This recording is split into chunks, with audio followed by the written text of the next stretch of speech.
घरकुलाचे स्वप्न त्वरित पूर्ण करण्यावर भर देणार पालकमंत्री डॉक्टर उईके। गरिबांना घरकुलाचे वेगळेच महत्त्व असते। घरकुल मंजूर झाल्यावर अतिशय आनंद होतो, मात्र त्याचे रूपांतर वास्तविकतेत होण्यासाठी कधी-कधी विलंब होतो। हा विलंब कमी करून नागरिकांचे घरकुलाचे स्वप्न त्वरित पूर्ण करण्यावर आपला भर राहील, अशी ग्वाही राज्याचे आदिवासी विकास मंत्री तथा चंद्रपूर जिल्ह्याचे पालकमंत्री डॉक्टर अशोक उईके यांनी दिली।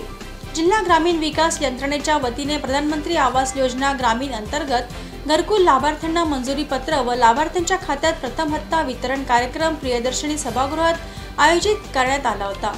या कार्यक्रमाचे जिल्हास्तरावर उद्घाटन करताना पालकमंत्री डॉक्टर उईके बोलत होते।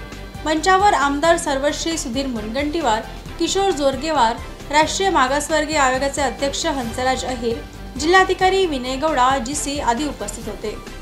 राज्य स्तरावर पुणे येथे देशाचे गृहमंत्री अमित शहा आणि राज्याचे मुख्यमंत्री देवेंद्र फडणवीस यांच्या उपस्थितीत राज्यातील 20 लाख लाभार्थ्यांना मंजुरी पत्र आणि 10 लाख लाभार्थ्यांना पहिला हप्ता वितरण कार्यक्रम होत आहे, असे सांगून पुढे ते म्हणाले, प्रधानमंत्री आवास योजना 1 एप्रिल 2016 पासून सुरू झाली आहे। चंद्रपुरातील सर्व पात्र लाभार्थ्यांना घरकुलाचा लाभ मिळेल। देशातला एकही पात्र लाभार्थी घरकुलापासून वंचित राहू नये असा संकल्प देशाचे पंतप्रधान नरेंद्र मोदी यांनी केला आहे। यासाठी सर्व यंत्रणेने अतिशय गांभीर्याने काम करावे, अशी अपेक्षा पालकमंत्री डॉक्टर अशोक उईके यांनी व्यक्त केली।